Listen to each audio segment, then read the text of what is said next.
Hi guys, hope you're well. Welcome to DOdaily. Thursday thoughts, your questions answered live. Looking forward to getting stuck in.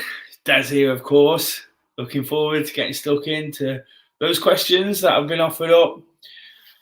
Passing on how I'm getting on with these challenges that we've been talking about over the last couple of Thursdays, and also looking at last week's throwback before, of course, ending with a new throwback, which you can get involved by answering. Check out all the social media, scrolling across the bottom now. If you want to get involved throughout the episode, please drop comments. Please don't forget to like the episode and share with people you think might be interested. Today, whilst we cover most subjects and I try to make it relatable, there's kind of a running theme running through it, and that's fine. Whenever it is like that, of course, it's my big thing. It's the thing that sort of driven me in this direction. So it's good to support those who are wanting answers around the thing a lot of us enjoy. A lot of the people around me enjoy so much. So, like I say, really looking forward to getting stuck in. But just say, having a good week. It's been a different week, from the last few months, from what's been happening, all the exciting stuff. I'm kind of having to rein myself in a little bit and not do too much because of my injury, but not much activity as well. I'm getting in plenty of walks, to be fair. So whilst it doesn't feel like a great deal, not being able to get out there and run has caused me sort of lots of frustration, but I'm finding ways to be positive. I'm doing lots of things, thinking about what I can do in the future, thinking about how I can plan things for the time being to make it better when I am able to do all those things.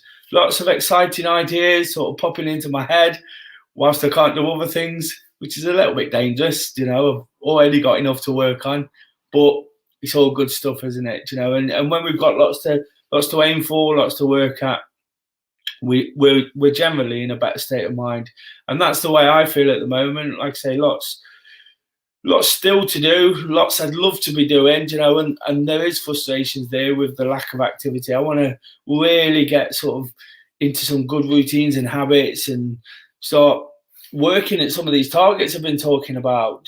Some of them I can, some of them I can't. So to run through those like I have been quickly.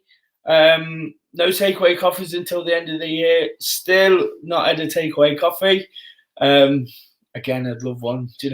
Whilst I can't do too much, I'd love to just pop along to the coffee shop and sit and do nothing.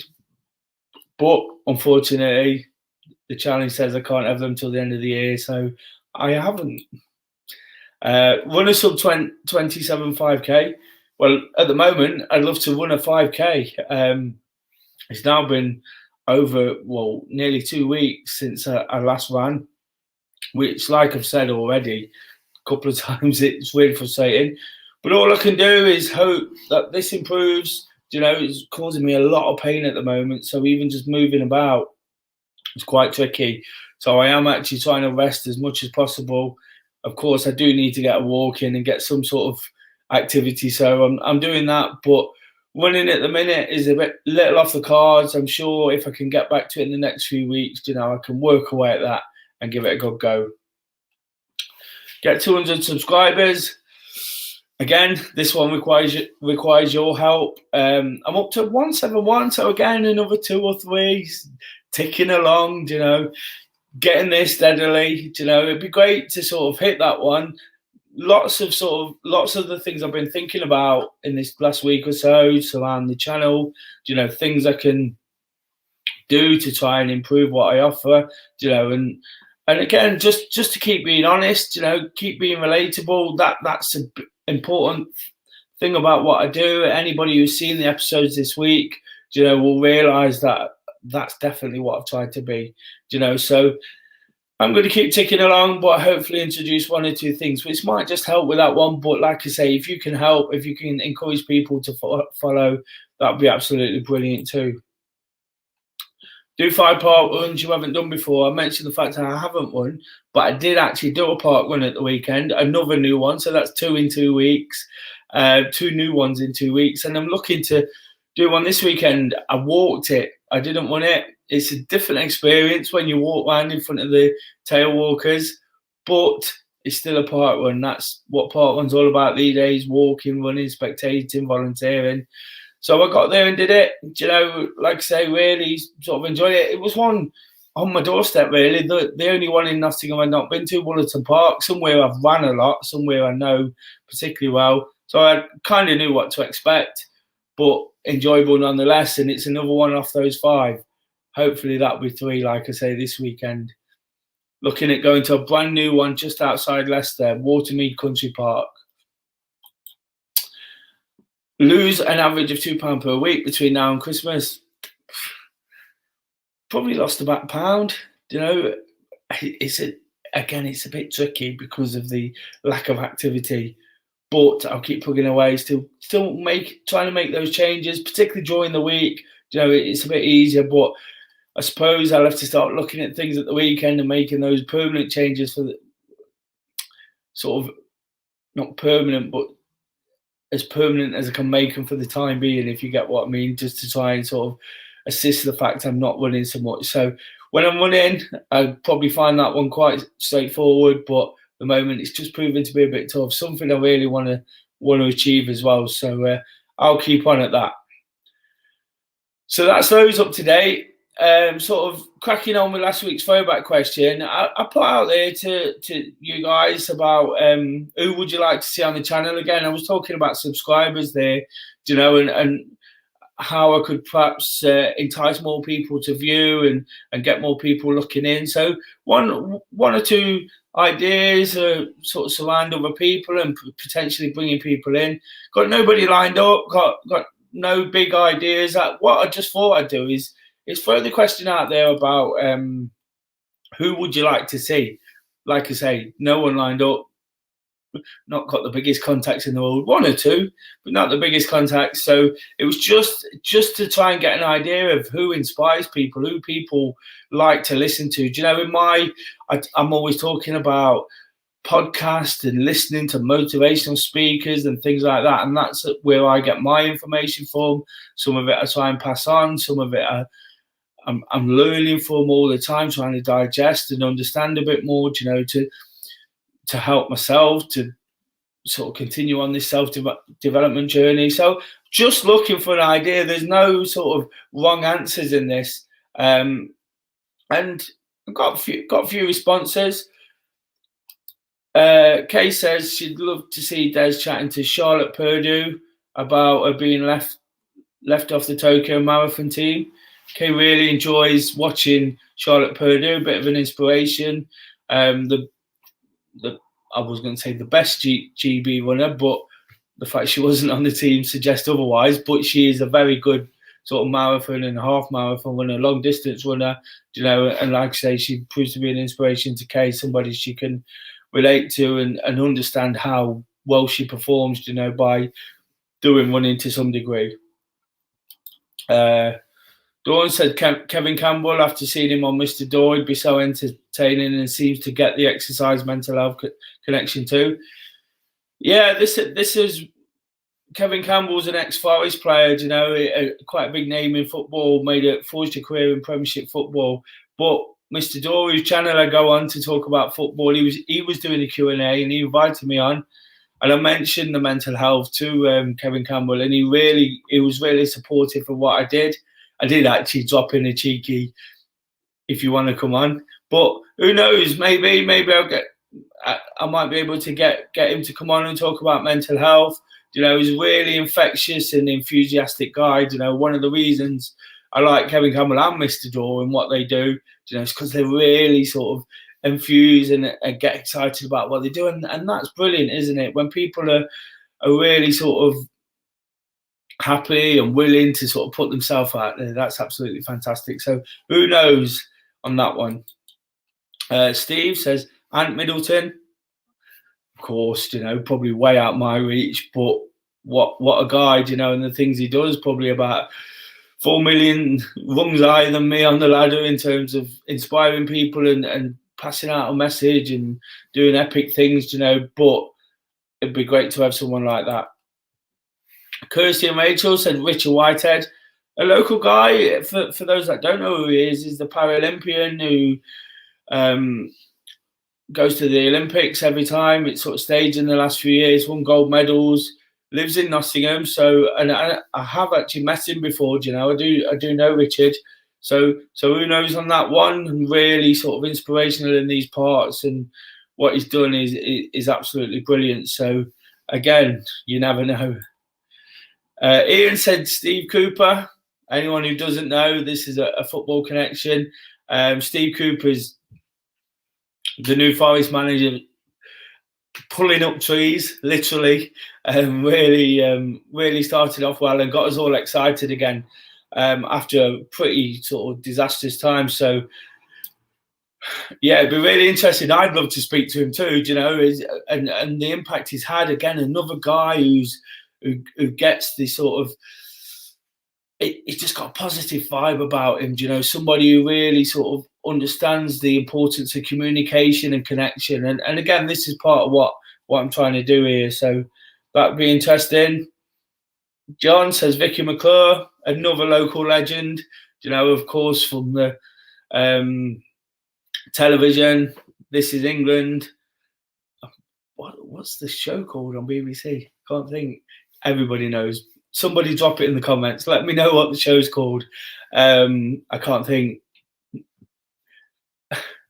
I can't believe I can't remember. She'd never come on now. But there you go. She was never going to come on anyway, probably. So, yeah, just somebody else really inspirational locally. And more local inspirations. Jermaine Jennings, nice lad. Brilliant. You know, really making a name for himself on the BBC, isn't he? Somebody who grew up just a couple of miles from here and played for Forest again.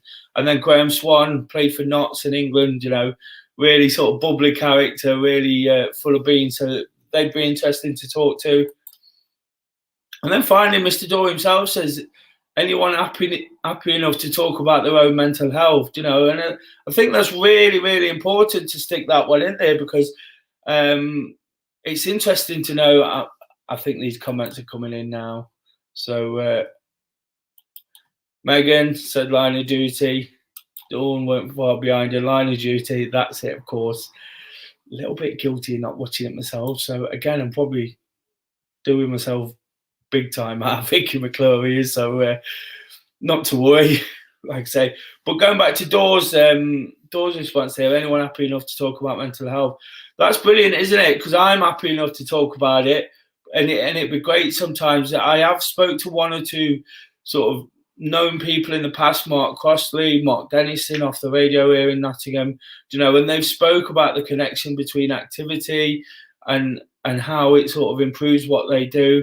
And that's almost what this is all about, you know. It's just to sort of help people understand that everybody kind of goes through these things, has the same thoughts, deals with the same problems, you know. And I'm really sort of glad that somebody sees that it's important to speak to real life people, you know, because we're all the same at the end of the day.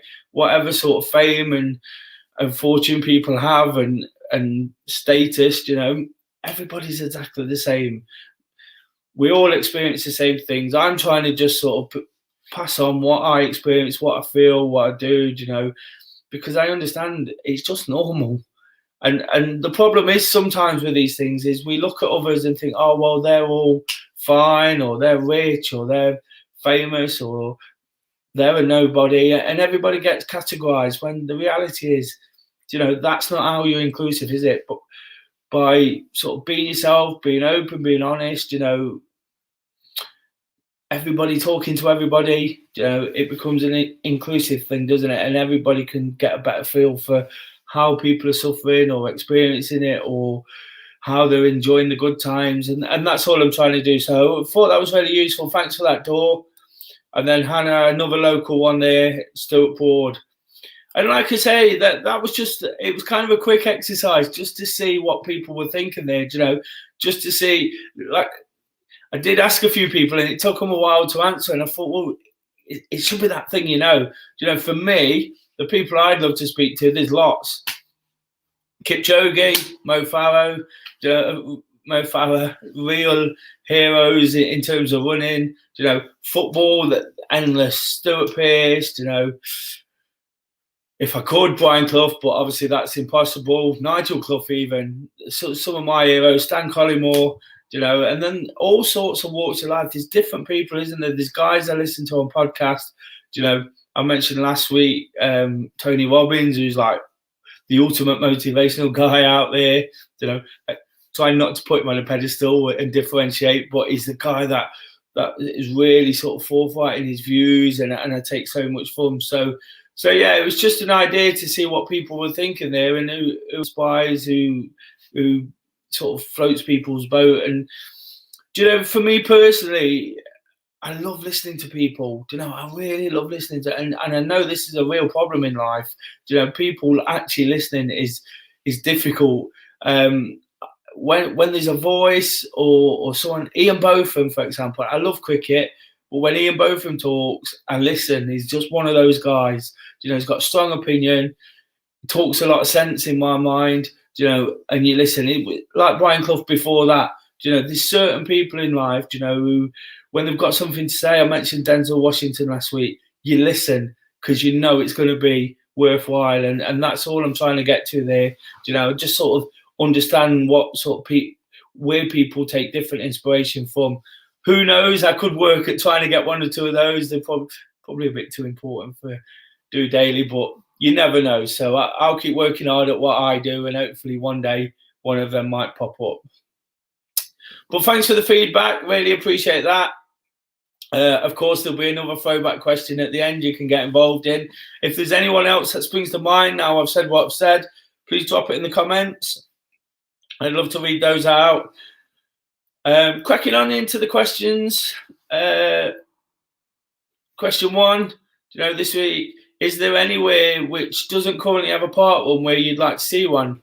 It's a great question from Helen. Really sort of enjoy receiving that.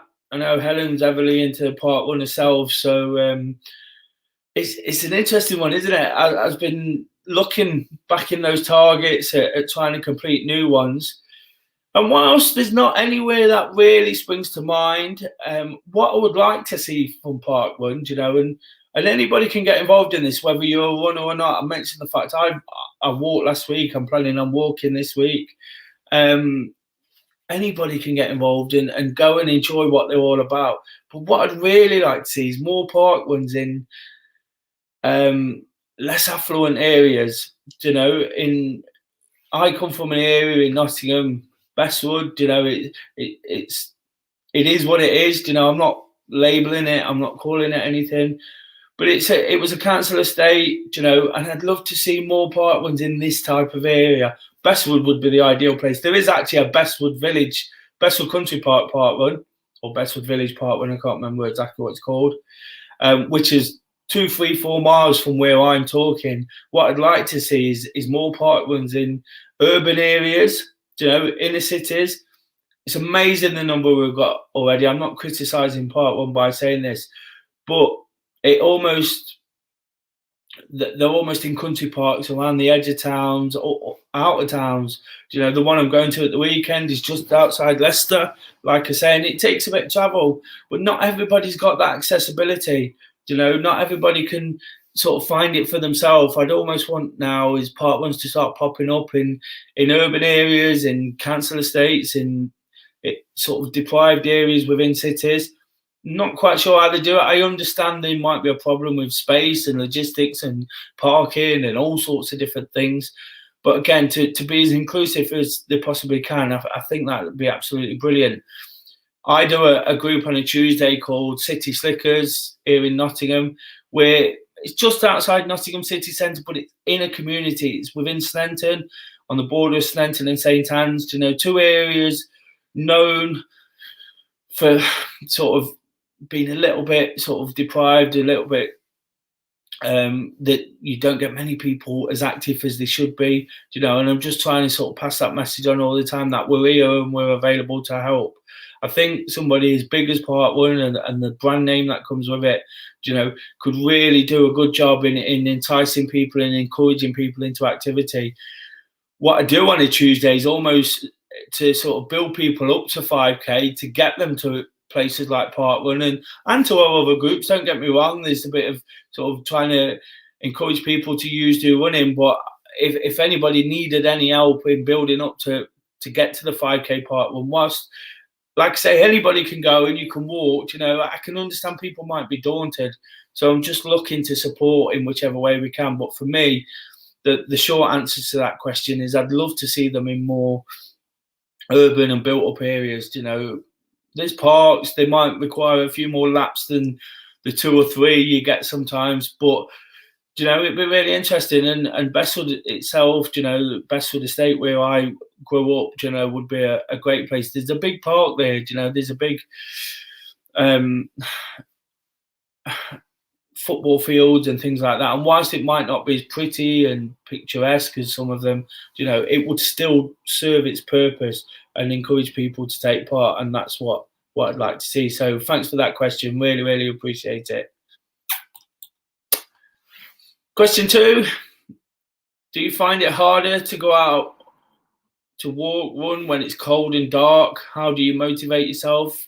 This is from Simon, who I think has been struggling a little bit recently to get out there. You know, for me, you know, right now, I'd love to go out and run at any time of the day. You know, it would be absolutely brilliant. The frustrations are holding me back.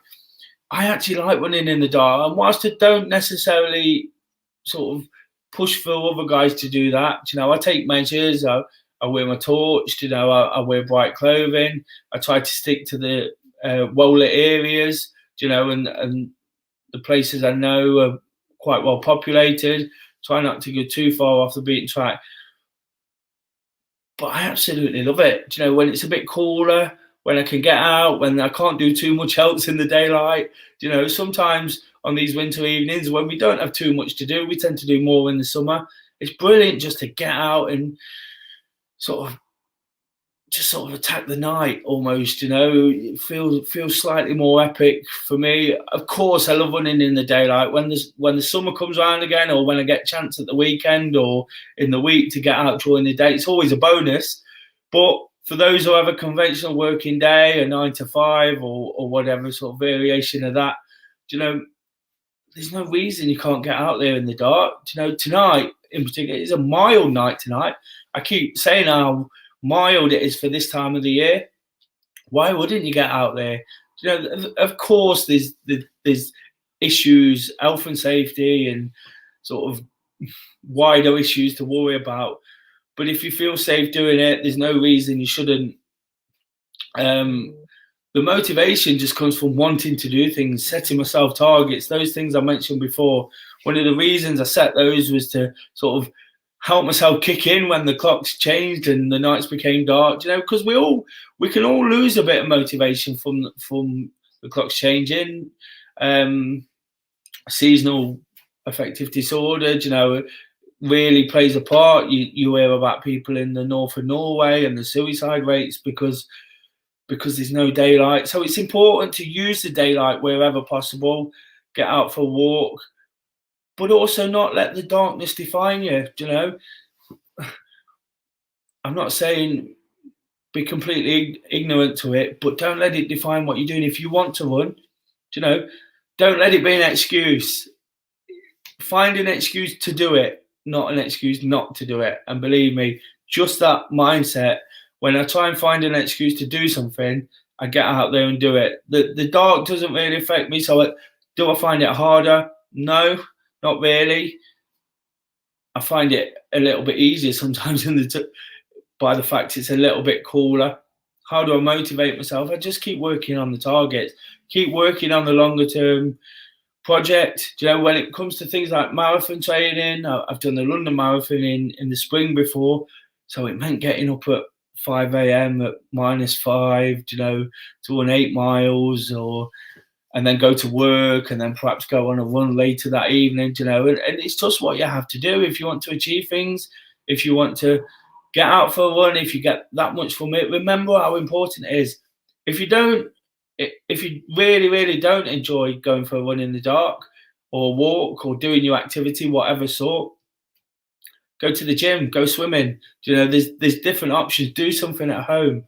It's just important to get that activity in. What I would say is, whatever you do in the dark, always try and find that time during the day, to get some fresh air, get some daylight, because it can really affect us at this time of year. A lack of sort of daylight. I know, just myself, the fact I've not been able to do the things I want in the last few days. I've been kind of looking out the window and thinking, it's glum, it's dark, it's this, and then I think, well, I've got to do something. I've got to go for a walk.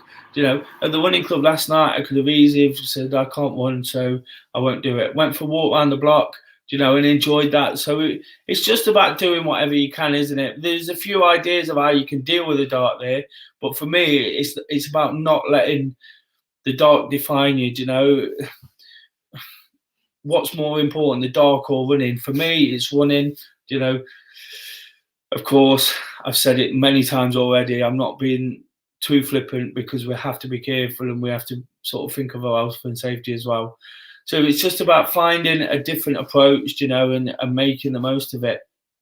If you can go to the gym when it's dark or go swimming, it doesn't matter whether it's dark, does it? Because it's not in the gym. So you'll come out and then sort of, you've done what you've done, you've ticked it off, you've got in your daily activity, and of course that's what I'm all about. So hopefully that answers the question, Simon. That's something I actually get asked quite a lot through DOdaily, and I think it's important to keep answering it and finding different ways to explain it, because people really do struggle. Like I said about the clocks changing and the nights drawing in, it can really affect people's mood. It's a condition, and it's important when we're talking about mental health and trying to be strong about the things we do to really understand that it does play a part. So understanding it plays a part is the reason I really bang on about getting the daylight in. The more daylight I get, the more I know I feel better. This is what Friday mornings are about, getting out there when the sun comes up, and I feel fantastic, because then it's in the bank. It's there. I wouldn't say it's done, because quite often I go out on a Friday afternoon and get lots of activity on a Friday. But the more you can get, the more you can kind of bank up. It can definitely help you feel better. And it might encourage you to go for a run later, just going for a walk early on, get them endorphins flowing, get you sort of keen to do a little bit more, and really put you in a good frame of mind. So hopefully that sort of explains that. But a great question nonetheless, no matter how many times we get it. Really enjoy sort of getting stuck into it. Just got a comment coming in here from Kay. Recently remembered how much I really enjoy spending time at the gym through the winter. Yeah, Kay's just rejoined a local gym. It's just around the corner, so it's convenient, it's ideal. But again, when it might be a bit daunting for her to get out there, she can now sort of use the warmth and safety of doing it somewhere else, and that's what was kind of emphasizing there, wasn't it? So thanks for the input there, Kay. If anybody's got anything to add, please drop a comment. I'll try and pop that up. But really enjoyed that question, like I say. And the last question today is from Kay. It just pops into her head before we come on. When doing your activity, do you prefer listening to podcast or music? It's a great question, actually, because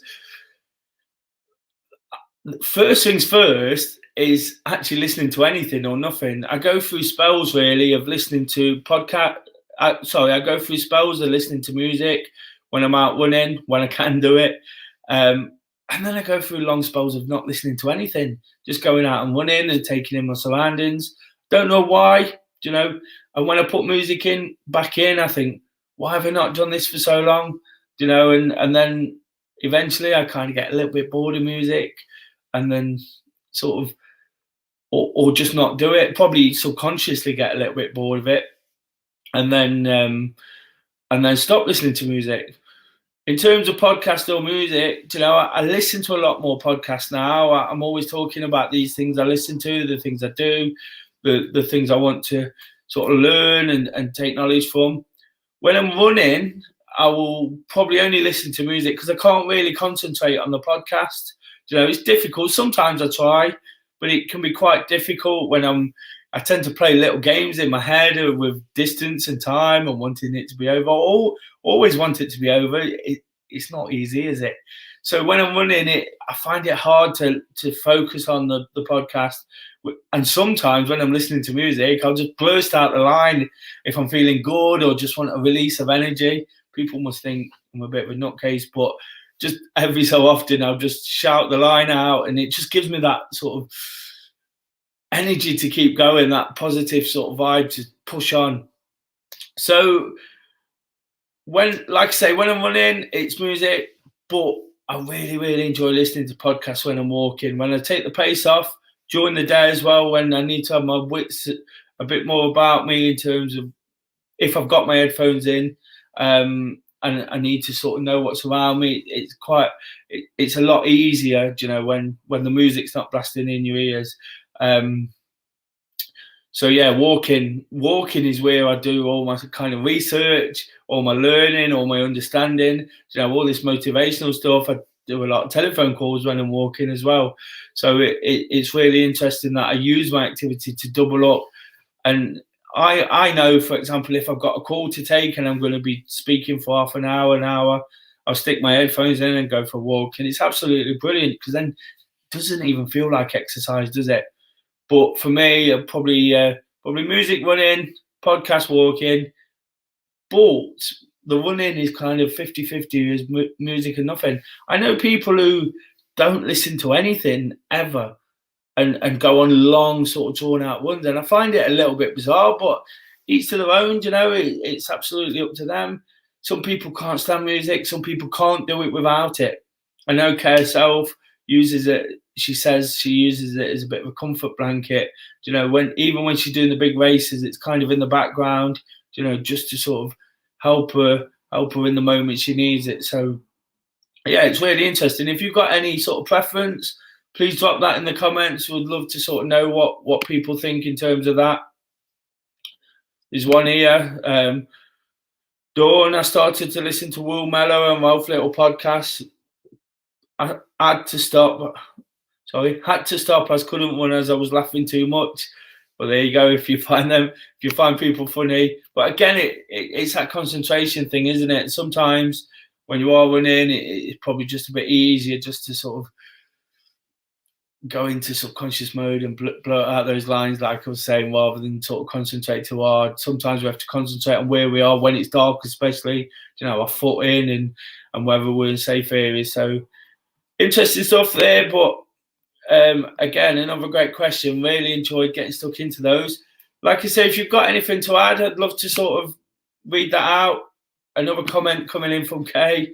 For me, it's normally music, but I like podcasts for really long ones where I want to bring the pace down. Again, it's kind of a little bit of what I was saying, wasn't it? I do it for walks, but Kay will do it on those slower runs, and it's the same sort of theory, isn't it? So thanks for that comment too. Yeah, I really sort of enjoyed those questions. Like I said, they were kind of running based, but yeah, it gave me the chance to offer up my opinion on one or two, ideas on how to stay safe, and also some ideas on how you might motivate yourself while you go there. And that's what DOdaily is about, isn't it? It's just about answering what you want to know, absolutely anything. If you've got any questions for next week, please email the questions to des@dorunning.org.uk. Love to sort of have a go at those, love to get stuck in. Feel a bit sort of at the minute because of this injury and the fact I'm in pain right now. So hopefully today's episode has been okay. You've enjoyed it and taken something from it. Thanks for those who've commented, who've left questions. As ever, we'll finish with a throwback question. What's your favourite time of the day to do your activity? Whether it is running, walking, whether it's going to the gym, whether it's going swimming, doing something at home, you might get up and do. For example, the Joe Wicks workout used to be in the morning, didn't it? Is that your favourite time? Are you a morning person? Are you an evening person? Do you like to get it done on your lunch break? Me personally, I love doing activity in the morning, but I'm probably better in the evening. In all reality, probably once I've sort of almost warm myself up throughout the day by doing the menial stuff, I probably perform better in the evening. But the reality is I like to get it in, get it done, because I know what benefits it does mentally throughout the day. Whilst it gives you the obvious physical benefits, I love to sort of get out there and do what I can. So what's your favorite time of the day to do your activity? Like I say, it doesn't matter what activity it is. It's not a difficult question. There's no wrong answers. If you've got any feedback, I'd love to receive it. Again, there's that email address, all the links across the bottom of the video. Comment on any of the videos throughout the week. I'd love to sort of hear what you've got to say on that one. And finally, just a quick mention for the morning. I've actually made the decision again not to go to the Robin Hood Way. I'm really, really missing that, really, really missing it. I think it would do me so much benefit right now, but the fact it's so far away, and with the injury and getting out there on my own, and sometimes it's quite tricky. I have to clamber over things. I have to walk through deep woods and things like that. It's probably not the safest thing to do. And with my arm, particularly in today, and even little sort of jolts in it have really sort of made me feel it. I just think it'd be safer just to do what I know. So I'll be out in the morning locally, perhaps around the river, perhaps somewhere slightly different, but I'll see about that in the morning. I'll give it a go, but it's important again, isn't it? We spoke a lot about the dark tonight and getting your activity, and then it's so important on a Friday, particularly after this slightly frustrating week I've had. I always talk about how we can wrap up the week, how we can take positives from the things we've done, from the things I've said, throughout. Of course, there's been a bit of a theme in looking after myself and being a bit strong-minded and that kind of thing. So I'll be talking about that. I'll be talking about the benefits of activity, hopefully getting some nice shots, all the things that put me in a good mood on a Friday, and I'm really looking for it to pick me up this week with all those frustrations lingering. So if you can tune in to that, that'd be absolutely fantastic. I'd really, really appreciate it. Really appreciate everybody who's got involved, tuned in this evening, and do check back on some of that throughout the week. Like I say, there's been times when I feel it's been difficult to talk about certain things, and then I thought it's actually not, because this is about being honest, realistic, relatable, and like I said right at the start, doesn't matter who these people are, everybody experiences the same feelings. Everybody does what they do. Thanks for the round of applause, Dor. Really, really appreciate that. Hopefully that means you've enjoyed it.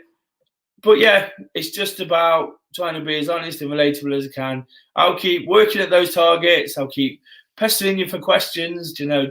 Like I say, it's all on the social media. Don't forget to hit that thumbs up. Don't forget to subscribe for all the latest episodes. Until tomorrow, just doing it.